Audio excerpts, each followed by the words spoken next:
Okay, now here is question number 111. Question 111 again matching का question है, आपके सामने क्वेश्चन मैच में आ रहा है। चलिए मैं उसके पॉइंट लिखता हूँ। एक तो है ऑर्गन ऑफ कॉर्टाई, ये इंटरनल ईयर का पार्ट है, आप लोग जानते हो। इसके अलावा कॉक्लिया, इसके अलावा यूस्टैकियन ट्यूब्स,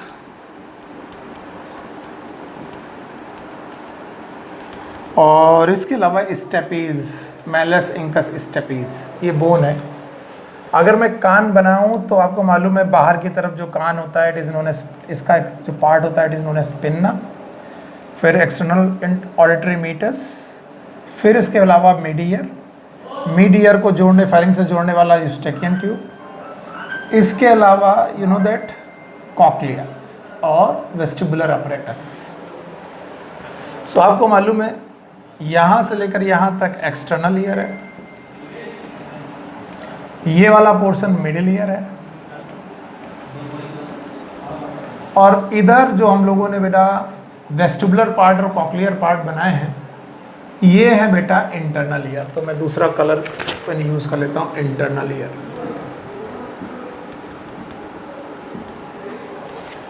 अब आपको मालूम है यहां पर है बोन मैलियस, इंकस और स्टेपीज। मैलियस, इंकस, स्टेपीज, तीन बोन है। मैलस, इंकस और स्टेपीज, तीन बोन है। यू नो दैट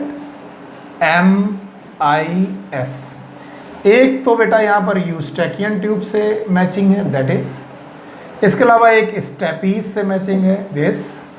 इसके अलावा ये कॉक्लिया क्वाइल्ड पोर्शन से है, और कॉक्लिया के अंदर भी एक स्ट्रक्चर होता है जिसे हम लोग बोलते हैं ऑर्गन ऑफ कॉर्टाई। अगर आप कॉक्लिया के अंदर घुसे तो आपको तीन स्ट्रक्चर मिलेंगे, आपको मालूम है तीन पार्ट मिलेंगे, और ये तीनों के तीनों आपको मालूम है बीच में यहाँ पर बेटा बह रहा है, दैट इज नोन एज एंडोलिम्ब। इसके चारों, इसके तरफ ये बह रहा है आपको पेरिलिम्ब। वेस्टिबुलाई, इसके अलावा वेस्टिबुलाई, इसके अलावा ये मीडिया, और इसके अलावा स्टेपला टिम्पेनाई। इसके अलावा इनमें रीजनल मेम्ब्रेन है, और रीजनल मेम्ब्रेन में यहाँ पर ऑर्गन ऑफ कॉर्टाई प्रेजेंट है, जहाँ पर हेयर है। तो एक क्वेश्चन आपका ऑर्गन ऑफ कॉर्टाई से। सो आपको इनको मैच कराने की कोशिश की गई है। तो पहला सामने, इसके सामने क्या लिखा हुआ और फिर मैचिंग में लिख देता हूँ। पहला लिखा है कनेक्टिंग ईयर विथ फेरिंग्स, ये पहला option, connecting year with pharynx. दूसरा लगा coiled part of labyrinth, coiled part, ये दूसरा है, बाकी आप क्वेश्चन में देख ही रहे हैं। तीसरा लिखा हुआ है attached to oval window, attached to oval window,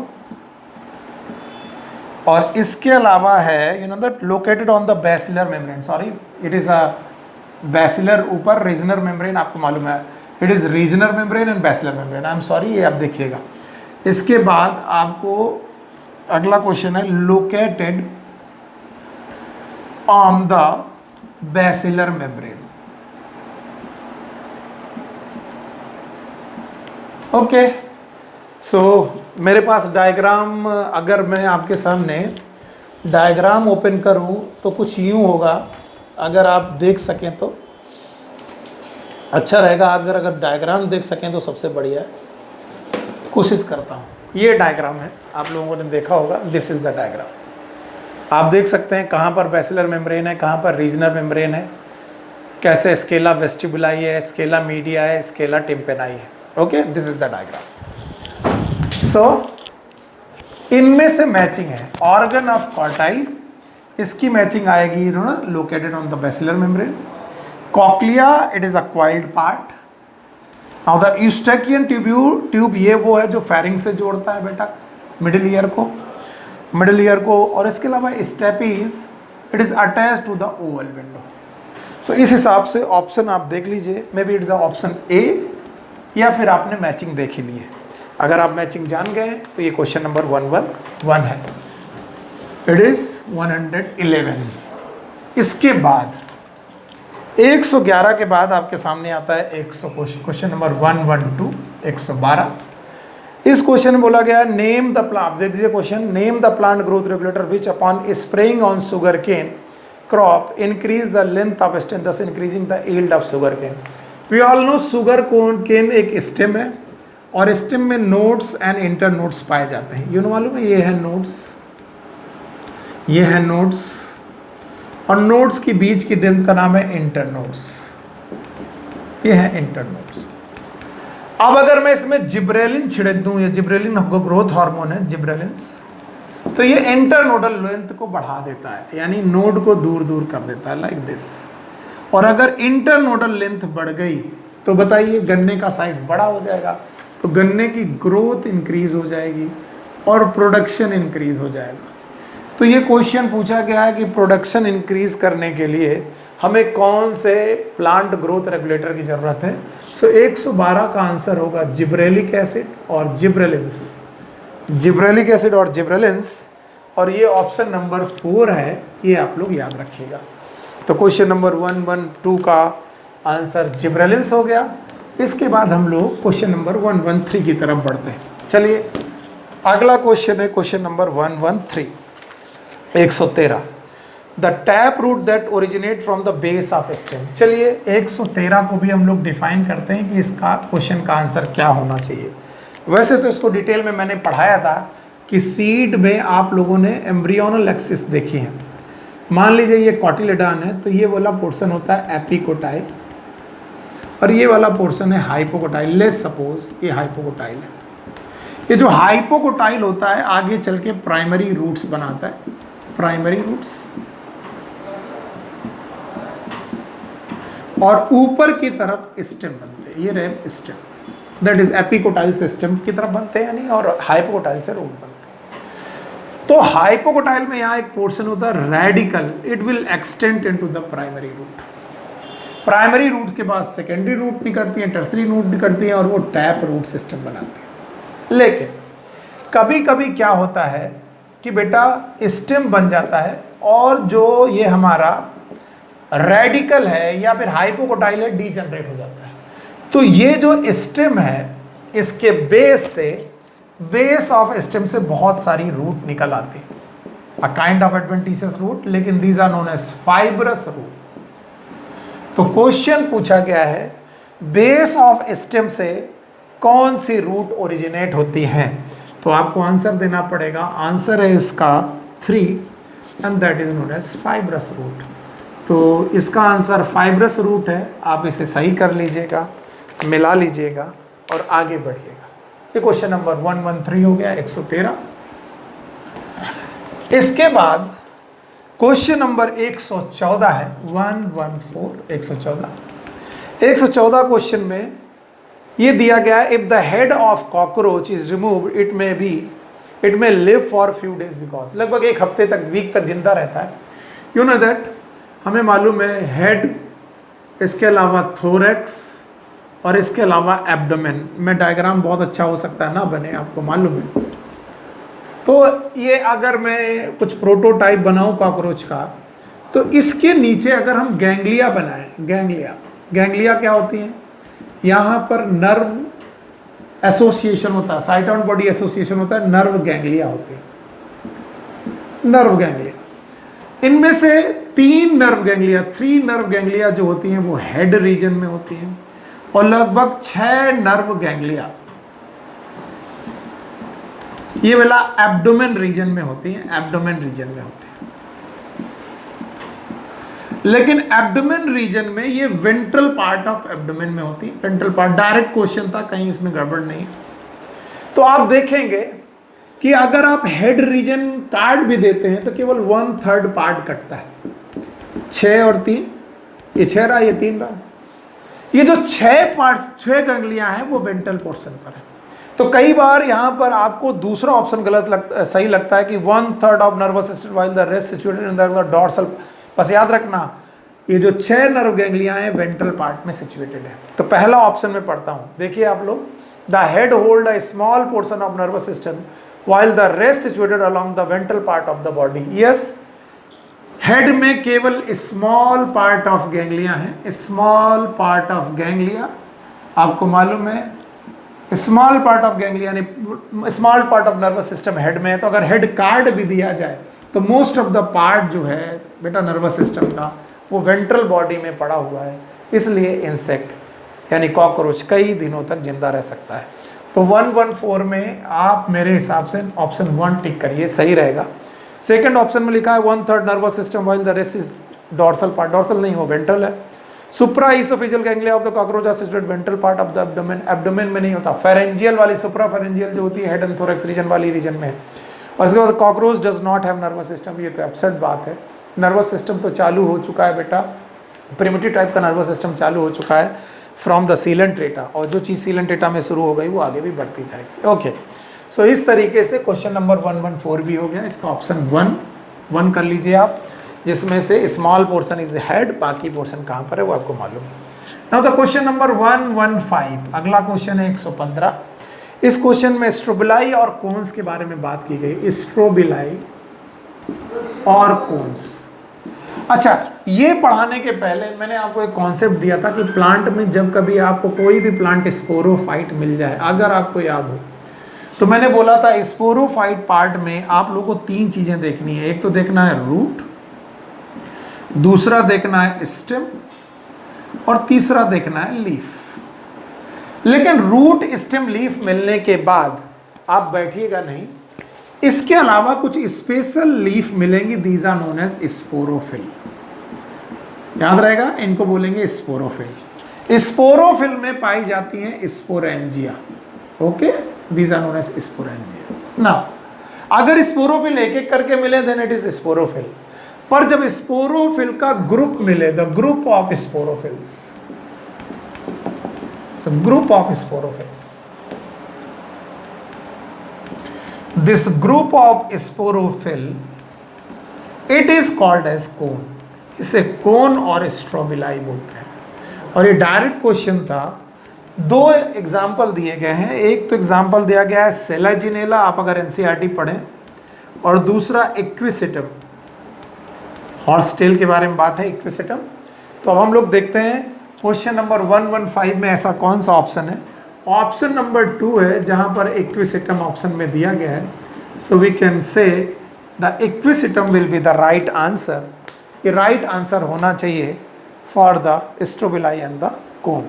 okay, question number 115 भी पूरा हो जाता है।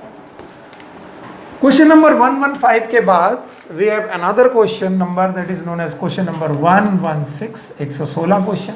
आप इसे देखिए। आपको मालूम है मियोसिस, मियोसिस के बारे में आपको मालूम है 2 part, it is meiosis first and meiosis second. Meiosis first बहुत ही ज़्यादा कॉम्प्लेक्स पार्ट है। मियोसिस फर्स्ट में कैरियोकाइनेसिस के कुछ स्टेप हैं, कैरियोकाइनेसिस, और कैरियोकाइनेसिस के भी 4 स्टेप में से पहला स्टेप है प्रोफेज, इसके बाद मेटाफेज, इसके बाद एनाफेज और telophase. Prophase, metaphase, anaphase, telophase, इनमें से सबसे ज्यादा कॉम्प्लेक्स है प्रोफेज, जिसकी अपनी स्टेप है। These are known as leptotene, zygotene, you know, इसके अलावा leptotene, zygotene, pachytene, diplotene, diakinesis. Leptus में थ्रेड लाइक, जाइगोटीन में synaptonemal complex, synapsis, synaptonemal complex, pachytene में क्रॉसिंग ओवर, डिप्लोजीन में dissolution of synaptonemal complex, and diakinesis में terminalisation of the chiasma. फिर से देखो, thread like chromosome, pairing of chromosome, crossing of the homologous chromosome, synaptonemal complex का dissolution and terminalisation, ये कुछ 5 event है। और क्वेश्चन यहां पर पूछा गया dissolution of the synaptonemal complex occurs during, तो डिसोल्यूशन, ये क्वेश्चन है कि dissolution of synaptonemal complex, synaptonemal complex, तो सिनेप्टोनीमल कॉम्प्लेक्स का डिसोल्यूशन जो होगा वो डिप्लोटीन नाम की स्टेज में होगा, जो कि क्वेश्चन नंबर 116 में आई थिंक फर्स्ट ऑप्शन दिया गया है, सो आप ये फर्स्ट ऑप्शन कर लीजिए। देख लीजिए मैं सारे क्वेश्चन सेट F3 से करा रहा हूँ जो आपको मालूम होने चाहिए। तो इस तरीके से क्वेश्चन नंबर 116 भी हो गया। 116 के बाद क्वेश्चन नंबर 117 है। आइए हम लोग क्वेश्चन नंबर 117 की तरफ चलते हैं, 117। और ये क्वेश्चन नंबर 117 में अगेन एक मैचिंग है। इस बार मैं देख रहा हूँ मैचिंग के बहुत सारे क्वेश्चन आए हैं, तो आप मैचिंग करिए। इन्होंने एक बीमारी का नाम लिखा है टाइफाइड, पहली बीमारी है। दूसरी बीमारी इन्होंने लिखा है निमोनिया, यस निमोनिया। तीसरी बीमारी इन्होंने लिखा है that is known as filariasis, helminthic disease है, आपको मालूम है फाइलेरिया वॉर्म का क्या नाम क्या होता है। इसके अलावा मलेरिया प्रोटोजोअल डिसीज है, आपको मालूम है क्या होता है। और इसको मैच कराने के लिए दूसरी तरफ इन्होंने दिया है वुचेरिया, इसके अलावा प्लाज्मोडियम, इसके अलावा सैल्मोनेला, और इसके अलावा हीमोफिलस दिया गया, हीमोफिलस।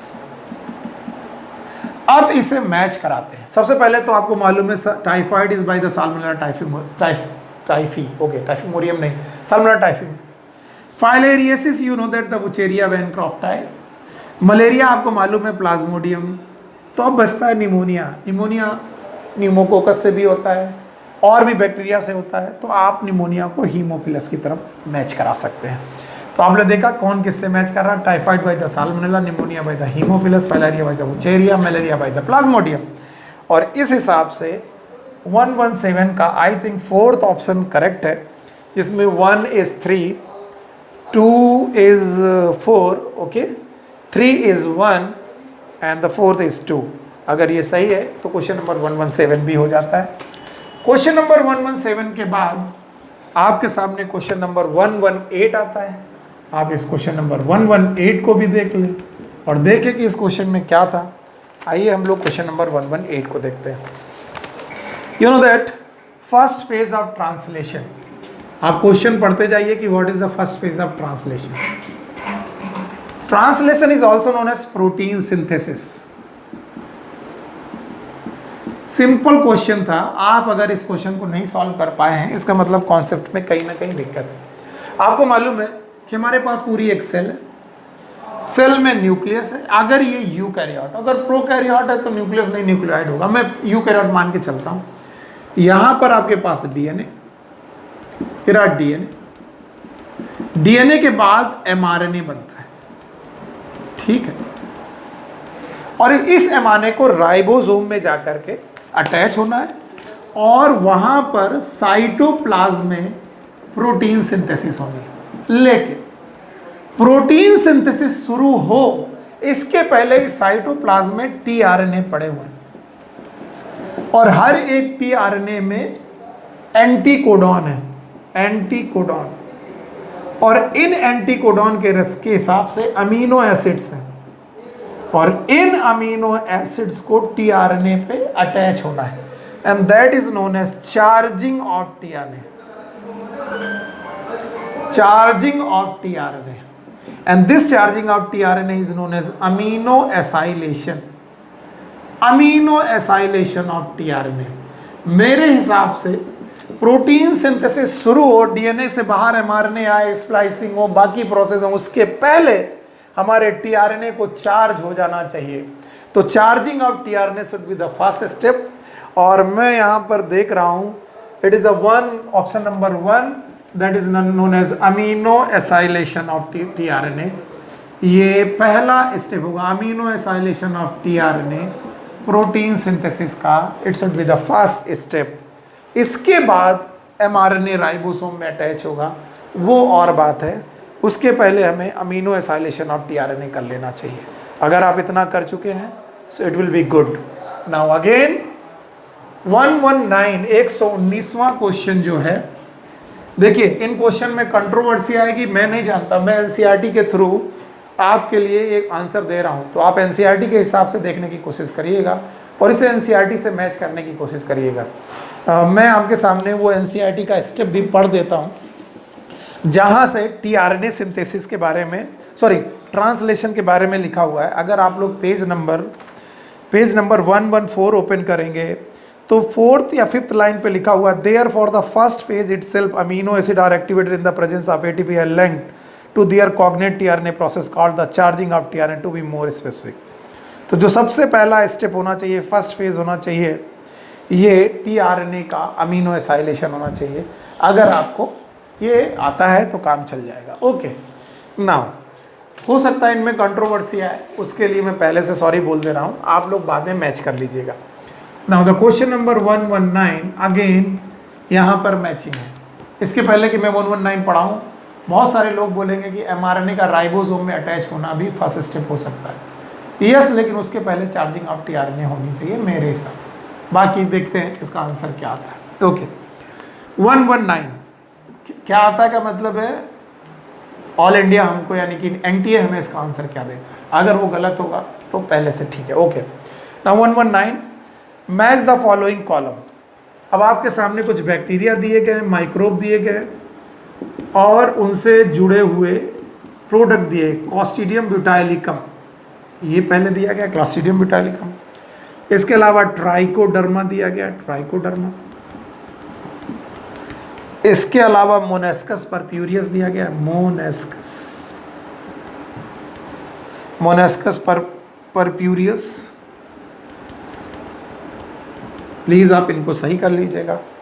इसके अलावा एस्परजिलस नाइगर, और इनके प्रोडक्ट एक साइड पे दिए गए। यहां पर दिया गया साइक्लोस्पोरिन ए, ओके, ये इम्यूनोसप्रेसेंट है। इसके अलावा ब्यूटायरिक एसिड, इसके अलावा दिया गया सिट्रिक एसिड, और इसके अलावा दिया है blood cholesterol lowering agent, blood cholesterol lowering agent. आपको मालूम है इन्हें स्टैटिन्स बोलते हैं, और इसको मैच कराने की कोशिश करते हैं। तो Clostridium butylicum, it is butyric acid. Trichoderma, it is, you know that, Trichoderma की जो मैचिंग होगी, it is for cyclosporin A, immunosuppressant, organ transplantation के लिए। मोनेस्कस परप्यूरियस, इसकी है बेटा statin, that is blood cholesterol lowering agent. और Aspergillus niger, that is citric acid. That is one is, A is 1, sorry, A is 2, B is 1, C is 4 and D is 3। तो A2, B1, C is 4, 3, ये वाला option है fourth. तो आप 119 का fourth option लगा सकते हैं, जो कि करेक्ट है। इसके बाद मैं आगे बढ़ता हूँ। 119 के बाद, आई am sorry,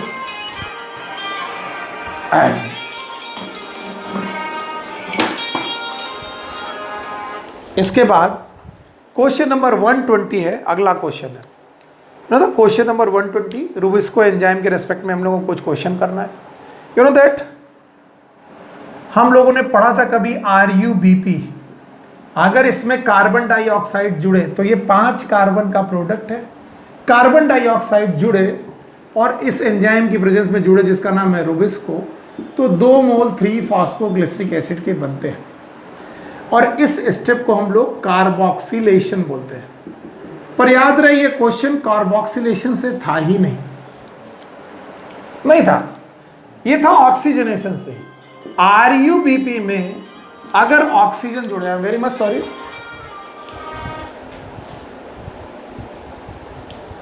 I am very much sorry, RuBP में अगर ऑक्सीजन जुड़े और रूबिस्को ही जोड़े, और रूबिस्को जोड़े, तो इस प्रोसेस को करते हैं ऑक्सीजनेशन। और इस ऑक्सीजनेशन के दौरान फोटो रेस्पायरेशन होता है। फोटो रेस्पायरेशन के दौरान ये 5 कार्बन का प्रोडक्ट 3 कार्बन के एक प्रोडक्ट और 2 कार्बन के एक प्रोडक्ट में चेंज होता है। इस 3 कार्बन का एक प्रोडक्ट बनता है, दैट इज 3 फॉस्फोग्लिसरिक एसिड, और एक प्रोडक्ट बनता है फास्फोग्लाइकोलिक एसिड, PGA, फास्फोग्लाइकोलिक एसिड, जो कि C2 साइकिल की तरफ जाता है, जिसे हम लोग फोटो रेस्पायरेशन बोलते हैं। तो अगर मैं उससे पूछा जाए कि oxygenation activity of RuBisCO enzyme in photorespiration lead to the formation of 1 molecule of 3 carbon, तो इस क्वेश्चन नंबर का नाम था क्वेश्चन नंबर 120। 120 क्वेश्चन का जो ऑप्शन सही होगा वो 4 होगा, that is 1 molecule of 3 carbon product. 3 carbon के प्रोडक्ट का 1 मॉलिक्यूल बनेगा। आप इसे देखिए। Thank you. So next question is question number 121। Again ये क्वेश्चन मैचिंग का क्वेश्चन है। आपके सामने एक जगह पर लिखा हुआ है आयरन, दूसरी जगह पर लिखा हुआ है जिंक, तीसरी पोर्शन पर लिखा हुआ है बोरॉन और चौथा लिखा हुआ है मैग्नीज, दैट इज Mn+। उसके सामने एक्टिविटी लिखी हुई है, that is known as photolysis of water. इसके अलावा पॉलन जर्मिनेशन,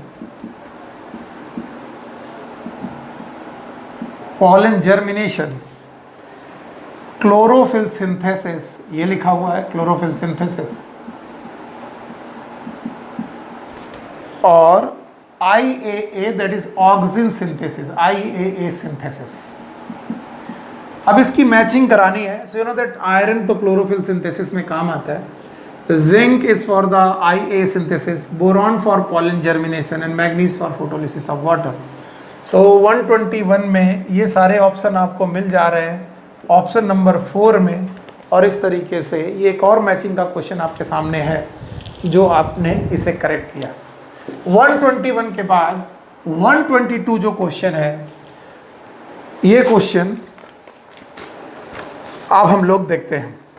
सो ये क्वेश्चन मेरे हिसाब से बहुत ज़्यादा डाउटफुल क्वेश्चन है, और ये जो 122 क्वेश्चन है बहुत सारे लोगों को सिली मिस्टेक करने पर मजबूर कर दिया होगा।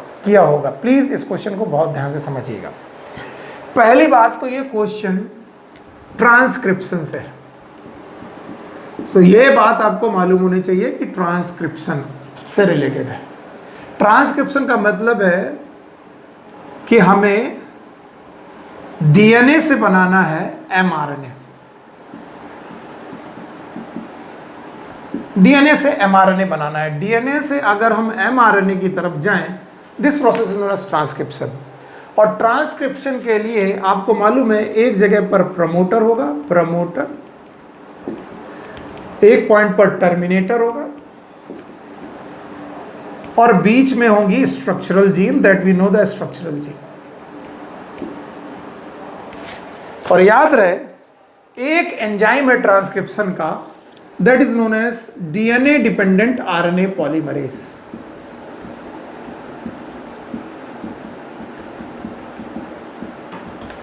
DNA dependent RNA polymerase. Okay. अब होता क्या है कि ये DNA डिपेंडेंट RNA पॉलीमरेज के अपने पास कुछ फैक्टर होते हैं। हालांकि ये NCERT का पोर्शन नहीं है, लेकिन फिर भी DNA डिपेंडेंट RNA पॉलीमरेज का एक एंजाइम होता है कोर एंजाइम। याद रहे,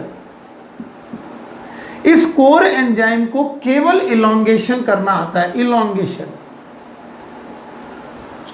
लेकिन DNA रेप्लिकेशन में इलॉन्गेशन ही नहीं है, पहला एक और स्टेप होता है, that is known as initiation. और इस इनिशिएशन में सिग्मा फैक्टर काम आता है। इसके अलावा एक और प्रोसेस होता है, that is known as termination, और इसमें रो फैक्टर काम आता है, रो फैक्टर काम आता है। Whether it is sigma factor or rho factor, they associate with the core enzyme, and core enzyme is related with the DNA dependent RNA polymerase. So ज्यादातर बच्चे DNA हेलिक्स की opening को लेकर के helicase लगा बैठे होंगे, हेलिकेज। पर याद रहे हेलिकेज DNA रेप्लिकेशन में यूज होता है, रेप्लिकेशन में यूज होता है, इसलिए यहां पर आंसर नहीं आएगा। तो क्वेश्चन नंबर 122 का जो रियल आंसर होगा वो होगा कि विच of the following enzyme that facilitate opening of the DNA helix during okay, एक मिनट, हेलो, हाँ जी, 1 मॉलिक्यूल ऑफ 3 कार्बन।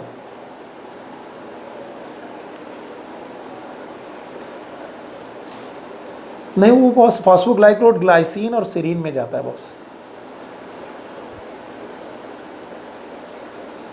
वो सर बॉस फर्स्ट स्टेप के बारे में पूछ रहे, फर्स्ट स्टेप के बारे में पूछ रहे बॉस। हाँ वो एनसीईआरटी देखिए। अच्छा सॉरी फॉर द डिस्टर्बेंस। सो ये क्वेश्चन बड़ा टिपिकल था।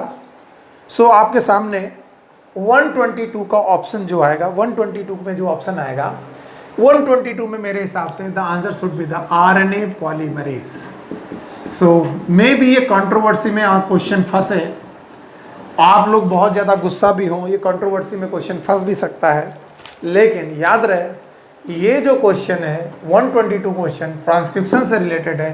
तो यहाँ डीएनए हेलिक्स की opening of DNA helix, DNA helix की जो ओपनिंग है वो बेटा आरएनए पॉलीमरेज के खाते में ही जाएगी। So I will go with the RNA polymerase. बाकी देखते हैं ये आंसर एनटीए किस हिसाब से सेट करती है। सो इसे मिटाते हैं पेज नंबर क्वेश्चन नंबर 122 को, और 122 को निपटाने के बाद हम लोग क्वेश्चन नंबर 123 की तरफ चलते हैं। चलिए क्वेश्चन नंबर 123। ओके, सो ये तो मिलर्स के एक्सपेरिमेंट से है। मिलर्स एक्सपेरिमेंट का डायरेक्ट क्वेश्चन आ गया, एनसीईआरटी से दिया गया डायरेक्ट क्वेश्चन आ गया। और आपने देखा मिलर्स एक्सपेरिमेंट में हमने मीथेन यूज़ किया है, इसके अलावा हम लोगों ने हाइड्रोजन यूज़ किया है, इसके अलावा हमने अमोनिया यूज़ किया है। बस अंतर ये है कि हर जगह पर हाइड्रोजन यही ऑप्शन में है, लेकिन टेम्परेचर अलग अलग दिया गया है। You know that. तो आंसर है 800 डिग्री सेंटीग्रेड वाला आंसर है, and that option is I think मेरे में तो ऑप्शन सी है या थर्ड ऑप्शन है जो आपको लगाना है, that is CH4 hydrogen and ammonia at 800 degree centigrade. So 123 आपके सामने सॉल्व है। 123 के बाद आता है 124, question number 124।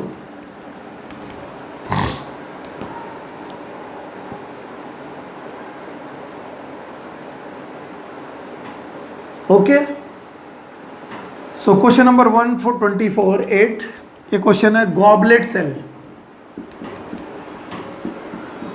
Goblet cells again ये कंट्रोवर्सी में क्वेश्चन हो सकता है, फंस जाए, क्योंकि कुछ लोग बेटा जीआई की एपिथेलियम को द कंपाउंड एपिथेलियम समझते हैं, लेकिन goblet cell these are the unicellular glandular cells हैं ये, और ये जीआई में पाए जा रहे हैं, गैस्ट्रो इंटेस्टाइनल ट्रैक्ट। और इस हिसाब से gastrointestinal tract columnar epithelium से भरा पड़ा है। So I will go for the columnar epithelium. में भी ये क्वेश्चन कंट्रोवर्सी में फंसे, लेकिन फिलहाल तो मैं इसे कॉलमनर एपिथेलियम की तरफ आंसर दे रहा हूँ।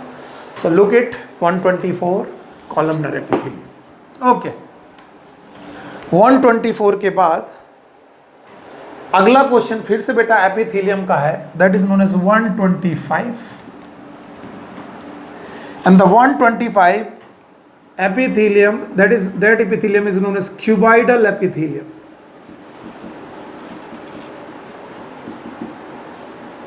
लेकिन ये क्यूबॉइडल एपिथेलियम नॉर्मल एपिथेलियम नहीं है, इसको ब्रश बॉर्डर एपिथेलियम के बारे में बोला गया। ब्रश बॉर्डर है, और ब्रश बॉर्डर्ड एपिथेलियम इसका मतलब इनमें माइक्रोविलाई है।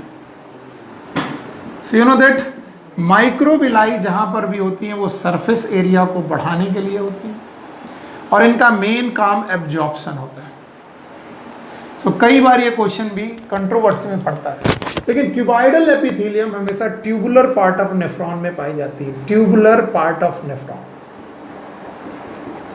और ट्यूबुलर पार्ट ऑफ नेफ्रॉन में हमारे पास इसका आंसर है पीसीटी, प्रॉक्सिमल कन्वोल्यूटेड ट्यूब्यूल। तो आपको मालूम है प्रॉक्सिमल कन्वोल्यूटेड ट्यूब्यूल में एब्जॉर्प्शन का रीअब्जॉर्प्शन का भी बहुत यूज है। So for 125, I will go with the proximal convoluted tubule of the nephron. So 125 का option first, that is one option, will be the correct option by my side. मेरी तरफ से यही आंसर होना चाहिए क्यूबॉइडल एपिथेलियम। ओके, सो इस तरीके से हम लोग इस क्वेश्चन को हटाते हैं। ओके, इसके बाद क्वेश्चन नंबर 126 क्लास में पढ़ते वक्त हम लोगों ने इलेक्ट्रॉन ट्रांसपोर्ट सिस्टम को थोड़ा एक्सप्लेन किया था। अगर आपको याद है जेड स्कीम, तो PS2 से जब सनलाइट पड़ती थी तो इलेक्ट्रॉन प्राइमरी एक्सेप्टर पे जाता था, प्राइमरी एक्सेप्टर से इलेक्ट्रॉन ETS में जाता था, ETS से इलेक्ट्रॉन PS1 में जाता था, फिर से प्राइमरी एक्सेप्टर पे जाता था और फिर NAD पे जाता था, NADP+ पे जाता था। इस तरीके की स्कीम को हम लोगों ने जेड स्कीम बोला था। लेकिन मैंने आपको पढ़ाते वक्त थोड़ा सा इसे एक्सप्लोर किया था। मैंने बोला था यहाँ पर आपको एक प्लास्टोक्विनोन नाम का इलेक्ट्रॉन कैरियर रखना चाहिए और यहाँ पर प्लास्टोसाइनिन। सो प्लास्टोसाइनिन PS2 के इलेक्ट्रॉन को ETS से PS1 में पहुंचाता है, वही plastoquinone primary acceptor that is PS2 के इलेक्ट्रॉन को ETS में पहुंचाता है। और ETS जो बनी होती है वो साइटोक्रोम B6 और F की बनी होती है, साइटोक्रोम B6 and F। सो अगर कोई तुमसे पूछे कि प्लास्टोक्विनोन किन के बीच में ब्रिज है, तो आप क्या बोलेंगे? PS2 और ETS, और ETS में क्या है? Cytochrome B6 and F। तो इसका आंसर 126 का आंसर मेरे हिसाब से थर्ड होगा, जहां पर बताया गया है कि PS2 के इलेक्ट्रॉन को साइटोक्रोम B6F में कॉम्प्लेक्स में पहुंचाना, दैट इज ETS में पहुंचाना, ये प्लास्टोक्विनोन का काम है। तो वर्क ऑफ प्लास्टोक्विनोन पूछा गया था, तो वर्क ऑफ प्लास्टोक्विनोन में आप PS2 से साइटोक्रोम B6F की तरफ जाएंगे, दैट इज टूवर्ड्स ETS जाएंगे, और इस हिसाब से 126 का answer will be the third option, that is from PS2 to cytochrome B6F। Okay, तो ये भी कंप्लीट हो जाता है। ओके, नाउ 126 के बाद हमारे पास क्वेश्चन आता है, क्वेश्चन नंबर 127। ओके, और क्वेश्चन नंबर 127 जो है, उस क्वेश्चन में पूछा गया the distance between two consecutive base pair 0.34 nanometre. अगर आप भूले नहीं हैं तो मैंने आपको डिस्टेंस ऑफ DNA निकालने का एक फार्मूला निकाला था। वैसे तो बहुत सिंपल है, डिस्टेंस ऑफ DNA और the length of DNA, rather length of DNA है ये, डिस्टेंस की बजाय length of DNA is equal to 0.34। It is 0.34 क्योंकि एक बेस पेयर से दूसरे बेस पेयर के बीच में 0.34 नैनोमीटर की बेटा डिस्टेंस होती है, into number of base pair. और इस तरीके से जब आपने 0.34 इंटू 6.6 इंटू 10⁹ किया था, और ये 0.34 नैनोमीटर में है, तो 0.34 इंटू 10⁻⁹, बिकॉज नैनोमीटर 6.6 इंटू 10⁹, ये कट किया और ये लगभग 2.2 मीटर आता है। तो length of DNA in human mammal है, ह्यूमन है, लगभग 2.2 मीटर आता है, जो कि आपको करेक्ट करना चाहिए। और इस तरीके से क्वेश्चन नंबर 127 भी हो जाता है। ओके, नाउ क्वेश्चन नंबर 127 के बाद क्वेश्चन नंबर 128 आता है। अगेन ये सिंपल क्वेश्चन है, प्रोटीन सिंथेसिस और लिपिड सिंथेसिस से रिलेटेड है। ओके, तो सबसे पहले आप ER के बारे में समझे। ER endoplasmic reticulum. Endoplasmic reticulum का एक पार्ट है RER, that is known as rough endoplasmic reticulum, और दूसरा है SER, that is smooth endoplasmic reticulum. RER का मेन काम है प्रोटीन बनाना, प्रोटीन सिंथेसिस करना, और SER का है लिपिड सिंथेसिस करना या स्टेरॉल बनाना। तो प्रोटीन बन रही है RER में, लिपिड बन रहा है SER में, लेकिन इस प्रोटीन को और लिपिड को पैक करने के पहले इसे मॉडिफाई करते हैं। मॉडिफिकेशन किया जा सकता है इसका, मॉडिफिकेशन। और मॉडिफिकेशन में एक स्टेप है glycosylation. Glycosylation, protein can be formed into glycoprotein and lipid can be form into glycolipids. तो जो ये मॉडिफिकेशन वाला पार्ट है, this it is done by the Golgi body. तो ये गोल्गी बॉडी द्वारा किया जाता है। और यहां पर क्वेश्चन RER से ना होकर के गोल्गी बॉडी से है। क्वेश्चन पूछा गया है 128 में, which is the important site of formation of glycoprotein and glycolipid in eukaryotic cell. So मेरे हिसाब से इसका आंसर फर्स्ट होगा, that is known as Golgi body. अगर गोल्गी बॉडी आप इसका आंसर लगाते हैं, it will be the correct option. अगर ये करेक्ट ऑप्शन होगा अच्छा रहेगा। ओके, सो 128 आपके सामने हो गया। 128 के बाद मैं नेक्स्ट क्वेश्चन की तरफ मूव करता हूं, and that next question is 129। 129, question number 129। इसको बताने के पहले आपको मालूम है यहाँ पर हम लोग डिस्कस कर रहे हैं इंसुलिन के स्ट्रक्चर में। आपको मालूम है इसके पास एक ए पेप्टाइड होता है इंसुलिन, एक बी पेप्टाइड होता है। ए पेप्टाइड और बी पेप्टाइड को जोड़ने के लिए there is a C peptide. ये मैंने दूसरा कलर ले लिया, ये रहा सी पेप्टाइड। सो ये रहा ए पेप्टाइड, ये रहा बी पेप्टाइड। ए और बी पेप्टाइड के बीच में डाइसल्फाइड लिंकेज पाए जाते हैं, आपको मालूम है, दीज आर डाइसल्फाइड लिंकेज। तो ये जो ब्लू कलर से मैंने बनाया है, इट इज सी पेप्टाइड। अगर बेटा तीनों पेप्टाइड है, ए बी सी तीनों पेप्टाइड है, तो ये प्रो इंसुलिन है। और अगर केवल ए और बी पेप्टाइड है, ए और बी पेप्टाइड है, तो ये इंसुलिन है। अब इससे जुड़ा हुआ क्वेश्चन आपके सामने, आप पढ़ लीजिए। Question, which of the following statement is not correct. Not correct पूछा गया है। The functional insulin, that is active insulin, active functional insulin, active insulin has A and B chain link together by hydrogen bond. A और B hydrogen bond से नहीं जबकि disulphide bond से है, तो यही ऑप्शन गलत है, पहला ही ऑप्शन गलत हो गया। सो मेरे हिसाब से द फर्स्ट ऑप्शन इसका आंसर होना चाहिए। वैसे दूसरा ऑप्शन भी देख लीजिए, genetically engineered insulin is produce in E coli, सही है। In man insulin is synthesised as proinsulin, सही है, प्रो इंसुलिन की तरह बनता है। The proinsulin has an extra peptide called as C peptide, वो भी सही है। इस क्वेश्चन में उन्होंने रॉन्ग स्टेटमेंट पूछा था, एंड रॉन्ग स्टेटमेंट ये है कि ए पेप्टाइड और बी पेप्टाइड को जोड़ने के लिए there should be disulphide linkage, यहाँ पर डाइसल्फाइड लिंकेज होने चाहिए। तो आपको डाइसल्फाइड लिंकेज होना चाहिए, जबकि यहाँ पर ऑप्शन में दिया है hydrogen bond. So wrong statement 129 का ए ऑप्शन यानी फर्स्ट ऑप्शन होगा। They are A and B peptide but they are linked with the disulphide linkage, not by the hydrogen bond. सो इस तरीके से 129 भी हो गया। Now the question number 130। तो there is the question number 130, और ये लेते जाना। क्वेश्चन नंबर 130 में सेकेंडरी ग्रोथ से रिलेटेड क्वेश्चन है। सेकेंडरी ग्रोथ, वैसे तो स्टेम की सेकेंडरी ग्रोथ के बाद आप जानते हो एपिडर्मिस रप्चर हो जाती है और यहाँ पर कॉर्क वगैरह बन जाता है। इसके अंदर आपको मिलती है वुड। सो वुड जो होता है इट इज सेकेंडरी जाइलम। अब लोकेशन वाइज इस वुड को दो पार्ट में बांटा गया।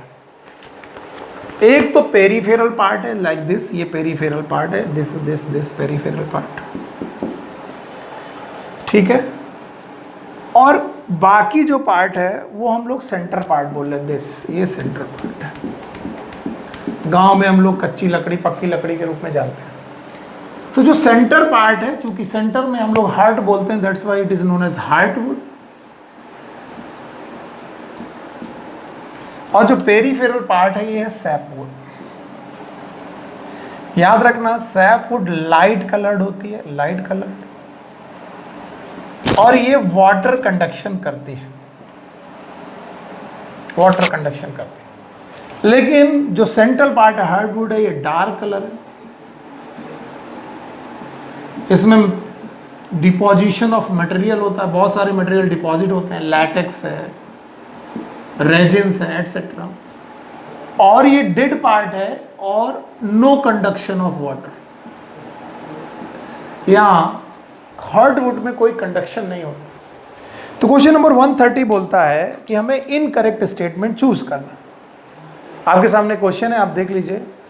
बोलते हैं कि identified the incorrect statement. Sapwood is the inner most secondary xylem and is lighter in colour.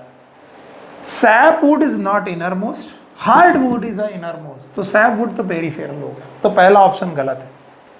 फिर इसके बाद है due to deposition of tannin, resin, oil etcetera, hardwood is dark in colour, ये सही है, हार्डवुड डार्क कलर होता है। Hardwood does not conduct water and give mechanical support, ये भी सही है। Sapwood is involve in the conduction of water mineral, ये भी सही है। तो पहला ऑप्शन गलत है, यानी 131 का फर्स्ट ऑप्शन इज रॉन्ग, जिसमें बोला गया है कि sapwood is the inner most नहीं है, सैपवुड जो होता है आउटर सेकेंडरी जाइलम होता है, outer secondary xylem. So this is outer secondary xylem, कच्ची लकड़ी है, और इस तरीके से हम लोग सैपवुड के बारे में जानते हैं। ओके ओके, सो इस जल्दी में एक क्वेश्चन छूट गया, दैट इज क्वेश्चन नंबर 104, और इस 104 क्वेश्चन को हम लोग उस सीक्वेंस में कहीं छूट गया है, इस वजह से इसको दोबारा से आप लोग अलग से देख लीजिएगा, मैं आपके सामने रख रहा हूँ। सो 104 में क्वेश्चन है, identify the correct statement with regard to G1 phase of interphase. So as you know that कि अगर आप सेल साइकिल देखेंगे तो सेल साइकिल में आपको इंटरफेज की 3 फेज मिलेंगे, एक G1, दूसरा S और तीसरा G2। ये जो फेज है, इस फेज को हम लोग इंटरफेज बोलते हैं। ओके, इंटरफेज को वैसे तो रेस्टिंग फेज बोलते हैं, लेकिन resting in term of what, resting in term of cell division, cell division नहीं हो रहा इसलिए रेस्टिंग बोलते हैं। लेकिन याद रखना ये रेस्टिंग फेज नहीं है, ये मेटाबॉलिकली एक्टिव है, मेटाबॉलिकली एक्टिव फेज है, हाईली एक्टिव फेज है, बहुत ज्यादा मेटाबॉलिकली एक्टिव फेज है। और याद रखना G1S G2 के पास के बाद कैरियोकाइनेसिस होती है, जिसका पहला फेज है प्रोफेज, फिर मेटाफेज, फिर एनाफेज, फिर telophase. Prophase, metaphase, anaphase, telophase अगर आप मान के चलें तो ये हो गई कैरियोकाइनेसिस। और कैरियोकाइनेसिस के बाद यहां से यहां तक आप साइटोकाइनेसिस मान लो। तो कैरियोकाइनेसिस और साइटोकाइनेसिस के जो ये स्टेप हैं, कैरियोकाइनेसिस और साइटोकाइनेसिस के जो ये स्टेप हैं, इनको हम लोग एम फेज बोलते हैं, इसे हम लोग एम फेज बोलते हैं। अब होता क्या है, एम फेज के बाद G1 फेज आती है, और एस फेज में होता है डीएनए रेप्लिकेशन। तो एस फेज के बाद कोई भी सेल होगी उसमें डीएनए रेप्लिकेट हो चुका है, लेकिन G1 फेज वो फेज है जिसमें डीएनए रेप्लिकेट नहीं हुआ है। तो G1 फेज वो फेज है जिसमें डीएनए रेप्लिकेशन आपको कभी नहीं मिलेगा, लेकिन मेटाबॉलिकली एक्टिव मिलेगी। तो यहाँ पर G1 यानी गैप 1 फेज से रिलेटेड एक क्वेश्चन है आपके सामने आ गया है, मेरे पास पेज में भी है। तो इसका ऑप्शन होगा फर्स्ट, जिसमें ऑप्शन है cell is metabolically active, cell is metabolically active, metabolically active but does not replicate its DNA. ये अपने डीएनए को अभी रेप्लिकेट नहीं की है। तो G1 फेज की खास बात है। तो 104 का ऑप्शन नंबर 1 रहेगा। आप इसको देख लीजिएगा, ये बीच में से कट गया था, नहीं हो पाया, इस वजह से अलग से कर दिया। ओके।